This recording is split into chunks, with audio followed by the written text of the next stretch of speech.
In addition, one of these great circles contains the 5 cities that date back to the era of the American Revolutionary War. Washington, D.C., Philadelphia, Baltimore, New York City, and Boston are in fact aligned. They're fairly close together. The distance from Washington, D.C. to Boston is 400 miles. And as a result of that, you can see the alignment just on a flat map, because the curvature of the Earth is not so much over that distance to distort it. But on a three-dimensional map, it's even clearer. But is this just a curious coincidence, or could there be some hidden meaning behind it? In the 1920s, an Englishman named Alfred Watkins noted a series of straight tracks or lines upon the Earth's surface that seemed to connect the ancient monuments and holy sites around the world. What he found was that in a number of cases, a number of these monuments were aligned in dead straight lines that extended from a few miles to, in some cases, many miles. He coined the term ley lines to describe and to explain these alignments. Watkins believed that there are some type of grid lines that run through the Earth, of lines of energy or magnetism or electromagnetism or some other kind of attraction over the Earth, and that's what he described as ley lines. Watkins believed that the builders of these sites were aware of these lines that ran through the Earth, and that they intentionally built these monuments on these lines. While Watkins' findings were not openly received by all, his views have been most often embraced by members of the esoteric community. In the occult, there's this concept of ley lines, L-E-Y, which are lines of force that some people say are like the acupuncture points of the Earth. And you always want to build things on a ley line. All of the great cathedrals of Europe are built upon these ley lines, which are like currents of power. These currents of power are thought to have magical significance. Some believe they act as portals for spirits to travel to and from the ancient monuments that fall within these alignments. But the question remains, were such power lines important to the builders of early American cities? Were they aligned with a secret purpose in mind? It's very important where the Pyramid of Khufu is built, the Great Pyramid. And it's very important where Stonehenge is built. There are several great circles that ancient monuments are aligned with. And in some cases, ancient and modern development is aligned with. Extending the alignment from Boston to the northeast towards Europe, the alignment crosses over the Atlantic and crosses into England and crosses over Stonehenge, which of course is one of the more significant monuments, certainly in England and arguably anywhere. Can it be coincidental that the early colonists built these 5 cities in perfect alignment with each other and in perfect alignment with Stonehenge? Allison admits that many of the ancient monuments are aligned on ley lines or great circles within a fraction of 1 degree, a distance that sometimes equals 15 or 20 miles.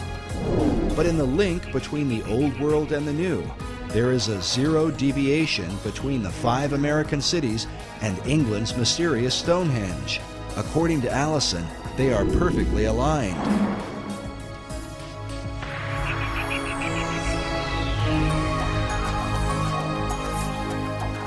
Can such a perfect alignment be unintentional, or the result of some natural attraction of ley lines in the Earth?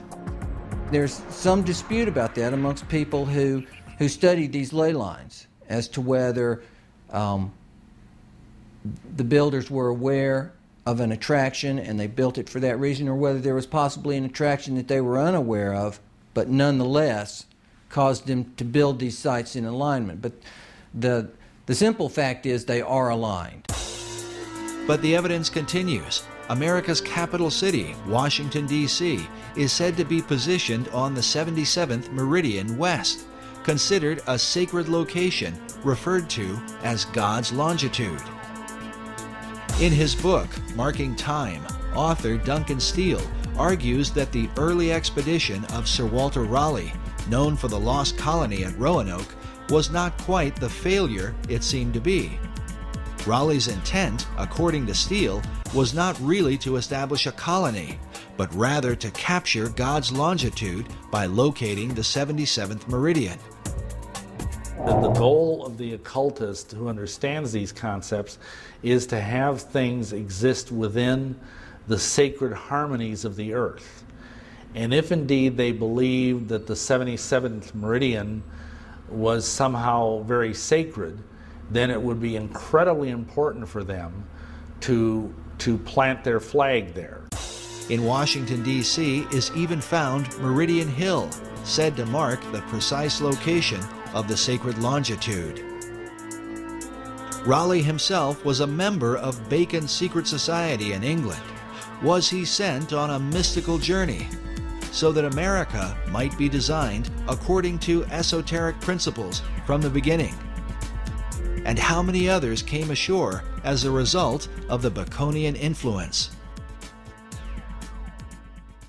The Rosicrucians came ashore very early on in the founding of the New World. The Masons were also there from the beginning, and I think from very early on, this if you will, cartel, this occult cartel of various groups, basically had it as their goal to establish a society on this continent that was wholly given over to esoteric goals.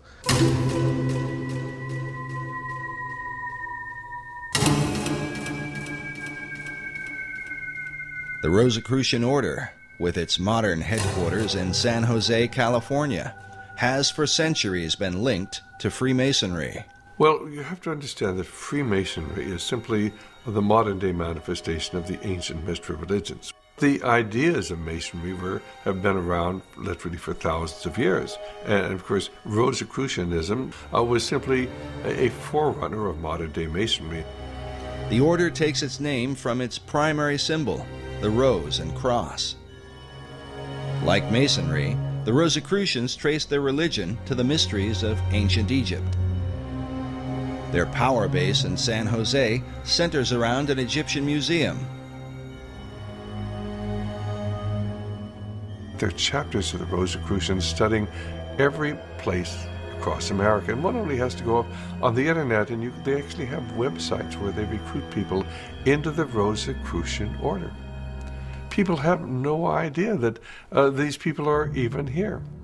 Perhaps the reason for their lack of exposure is that they are dwarfed by the chief of all secret societies, the ancient order of Freemasonry. Nevertheless, the Rosicrucians are said to be the first of the secret orders to have opened a door in the New World. The very first that we know of occult beachhead in America was Rosicrucian. I was out on a speaking tour recently, and I had the opportunity to visit the Ephrata Cloister, it's called, in Ephrata, Pennsylvania. And it's where the original Rosicrucian community built its headquarters, right on the east coast of the United States. And that was in the 1600s. And right about the same time that Christianity was establishing its beachhead in America, so was the Rosicrucian order. In the 16th century, Sir Francis Bacon had become the chief of the Rosicrucians in England. Researchers believe that Bacon sent members of this society to America to launch his esoteric empire, the New Atlantis. This 1910 Newfoundland stamp commemorates Bacon's early influence. It reads, "Lord Bacon, the guiding spirit in the colonization scheme."